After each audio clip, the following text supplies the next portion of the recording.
اس season سے بھرپور فائدہ اٹھانے کی کوشش کریں۔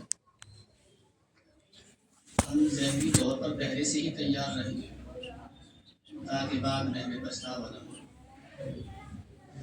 سب سے پہلی بات یہ ہے کہ ہم اللہ پاک سے خوب دعا مانگیں کہ وہ ہمیں رمضان کا مبارک مہینہ عطا فرمائے تاکہ ہم اس کے انوار و برکات سے خوب فائدہ اٹھا سکیں۔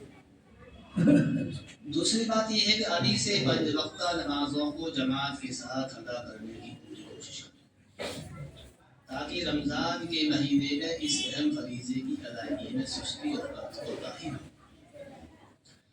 تیسری بات یہ ہے کہ رمضان کے سے پہلے شعبان کے جتنے دن ابھی باقی ہیں کوشش کریں کہ ان میں روزہ رکھیں۔ اگر کوئی واجب یا فرض روزے پہلے سے ذمہ باقی ہوں پہلے چھوٹ چکے ہوں تو ان سے بھی بری ذمہ ہو جائیں۔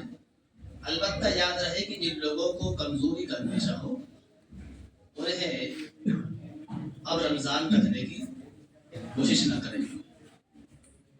ابھی سے قرآن مجید کی تلاوت کا معمول بنا لیں۔ روزانہ کسی متعین وقت میں یا ہر نماز کے بعد کچھ دیر تلاوت میں ضرور گزاریں تاکہ رمضان المبارک میں ہمارا رشتہ قرآن مجید سے مضبوط رہے۔ گناہوں سے سچی پکی توبہ کر لیں۔ اب تک گناہوں میں جو زندگی گزاری ہے اس پر ندامت کی آنسو بہائیں اور اپنے رب کے سامنے خوب روئیں، گڑ گڑائیں اور اس کو راضی کرنے کی کوشش کریں۔ ساتھ ہی آئندہ گناہ نہ کرنے کا مکمل ارادہ کریں۔ اسی طرح اگر حقوق عباد میں کوتاہی ہوئی ہو تو اس کی تلافی کی بھی کوشش کریں۔ کسی بھی عبادت کا ثواب حاصل کرنے کے لیے اس کے مسائل سے واقف ہونا ضروری ہے۔ اس لیے ابھی سے رمضان کی عبادتوں کے احکام مسائل کو جاننے کی کوشش کریں، چاہے کتابوں کے ذریعے سے ہو یا کسی عالم دین کے ذریعے سے ہو یا کسی دینی مجلس میں شریک ہو کر ہو۔ غرض اس کی جو بھی شکل ہو اس کو اپنا کر رمضان المبارک کے احکام کو جاننے کی کوشش کریں۔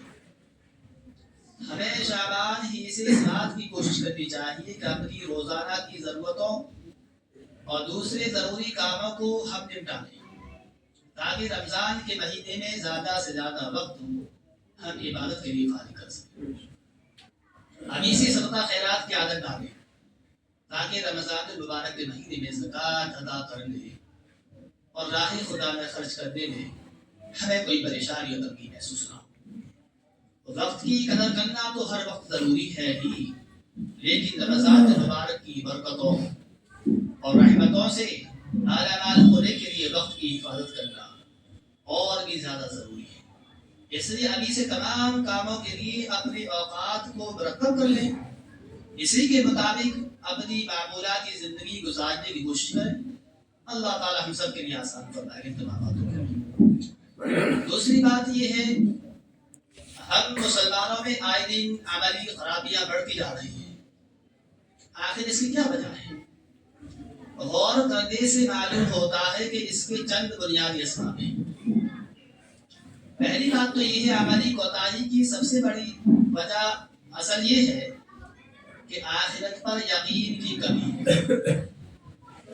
اس میں کوئی شک نہیں کہ ہم مسلمان آخرت پر ایمان رکھتے ہیں، لیکن حقیقت یہ ہے کہ آخرت کا تصور ہمارے ذہنوں میں دب کر رہ گیا ہے۔ جب کسی طالب علم کے امتحان کی تاریخ متعین کر دی جائے تو وہ امتحان ہمہ وقت اس کے ذہن پر چھایا رہتا ہے۔ وہ امتحان سے پہلے کی تیاری کے دنوں میں کھاتا پیتا کھیلتا کودتا بھی ہے اور تفریح مستی بھی کرتا ہے، لیکن اس کے ذہن سے امتحان اوجھل نہیں ہو پاتا۔ اس کا خیال ہر وقت تازہ رہتا ہے۔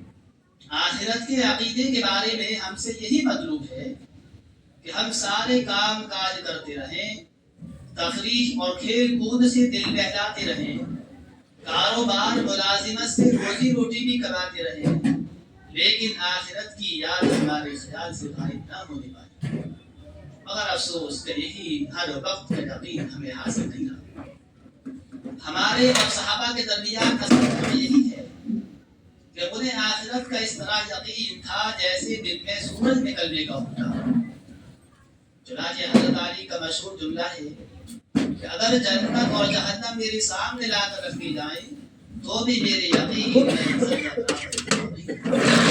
اس لیے کہ میں انہیں بن دیکھے ہی اس کا یقین کے ساتھ مانتا ہوں، جیسے کوئی کسی چیز کو دیکھ کر مانتا ہے، بلکہ میرا یقین اس سے بھی بڑھ کر ہے۔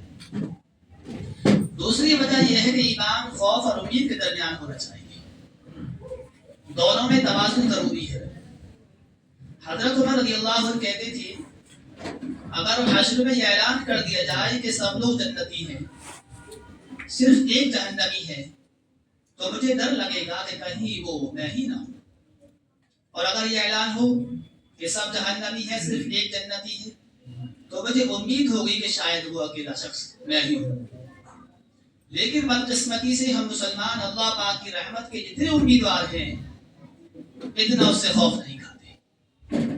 ہم اتنے امید پسند ہو گئے ہیں کہ گناہ پہ گناہ کرتے رہتے ہیں، اور دل یہ امید پالتا رہتا ہے کہ اللہ تعالیٰ معاف کر دے گا۔ اللہ کی رحمت والی صفات ہمیں یاد رہتی ہیں، لیکن اس کی وہ صفات ہم بھول جاتے ہیں جو اس کے غصے اور عذاب کو بیان کرتی ہے۔ اور تیسرا تصور یہ ہے کہ تیسری وجہ ہمارے یہاں رائے شفاعت کا غلط تصور ہے۔ مسلمانوں کا ایک بڑا طبقہ یہ خیال کرتا ہے کہ ان کا امت محمدیہ میں ہونا ہی نجات کے لیے کافی ہے۔ بہت سے ایسے بھی ہیں جو سمجھتے ہیں کہ انہیں حضور صلی اللہ علیہ وسلم کی شفاعت ضرور حاصل ہوگی، کچھ سمجھتے ہیں کہ انہیں ان کے بڑے آباء و اجداد اللہ کے ولی بچا لیں گے۔ شفاعت کے اس غلط تصور نے بھی بہت نقصان پہنچایا ہے۔ حالانکہ قرآن حدیث میں شفاعت کا جو تصور ہے بالکل جدا ہے۔ اس کی کیا گارنٹی ہے کہ جن لوگوں کو شفاعت حاصل ہوگی ان میں ہمارا نام لازماً ہے نہیں؟ اور ایک چوتھی وجہ ہے موروثی ایمان، نہ کہ سمجھا ہوا ایمان۔ ایک بہت بڑی وجہ یہ ہے کہ ہماری اکثریت موروثی ایمان رکھتی ہے اور اسی کو ایمان سمجھتی ہے، یعنی جس کے والدین مسلمان ہیں اور جو مسلمان گھر میں پیدا ہو گیا وہ اس کو اپنے مسلمان ہونے کی دلیل سمجھتا ہے، وہ خود سے ایمان اور اسلام کو سمجھنے کی ضرورت ہی نہیں سمجھتا۔ حالانکہ یہ کوئی ضروری نہیں کہ اس دنیا کے رجسٹر میں جس کا نام مسلمان لکھا جائے اللہ کے یہاں بھی لازماً وہ مسلمان ہی تسلیم کیا جائے۔ اسلام کوئی پراپرٹی نہیں جو والد کی طرف سے خود اولاد کے نام ہو جائے، بلکہ یہاں معاملہ یہ ہے کہ ہر شخص کو خود سے اسلام کو سمجھنا اور ماننا ہوتا ہے۔ والد کا سمجھنا اولاد کی طرف سے کافی نہیں ہو سکتا، تو موروثی ایمان کی بھی عملی کوتاہی کا بڑا سبب ہے۔ ایک وجہ یہ ہے کہ ہماری زیادہ تر توجہ فضائل پر رہتی ہے، وعیدوں پر نظر نہیں جاتی۔ پھر فضائل کے بارے میں یہ بھی خیال نہیں رہتا کہ فضائل اصلاً ان لوگوں کے لیے ہوتی ہے جو فرائض کی پابندی اور محرمات سے اجتناب کرتے ہو، اس لیے کہ بونس اسی کو ملتا ہے جو ڈیوٹی کرتا ہو۔ تو ایک تو فضائل کا تصور بھی غلط ہے، دوسری ساری توجہ فضائل پر ہی ہوتی ہے، وعیدوں پر نہیں ہوتی۔ حالانکہ جس طرح فضائل پر یقین ضروری ہے اسی طرح وعیدوں کا استحسان بھی ضروری ہے۔ جیسا ابھی ہم نے فضائل سنے تھے شب قدر کے بارے میں کہ 15 شعبان میں اللہ تعالیٰ مغفرت کا وعدہ فرماتا ہے، ہر انسان کی مغفرت ہو جاتی ہے، اللہ تعالیٰ سے دعا کرتا ہے۔ تو اس فضائل کا تو ہمیں یقین ہے، لیکن جو اللہ کے نبی صلی اللہ علیہ وسلم نے نماز چھوڑنے کے وعید بیان فرمائی ہے کہ ایک نماز چھوڑنے پر اتنے سال آپ کو جہنم میں چلنا ہوگا، جہنم میں جانا ہوگا، اس کا یقین نہیں ہمارے دل کے اندر جو ہے۔ تو یعنی کہ جو فضائل سنتے ہیں نوافل کے اور جو آسان کام ہے ان کی جو فضائل سنتے ہیں ان پر تو عمل ہم کرتے ہیں اور بڑی پابندی کے ساتھ کرتے ہیں، اور جو حقیقتاً وعیدیں ہیں جو فرض ہیں ان پہ ہم کوتاہی برتتے ہیں۔ تو یہ ہمارا غلط تصور ہے۔ اللہ تعالی ہم سب کے لیے دین کو سمجھنے کی اور نیک عمل کی توفیق عطا فرمائے۔ وآخر دعوانا الحمدللہ۔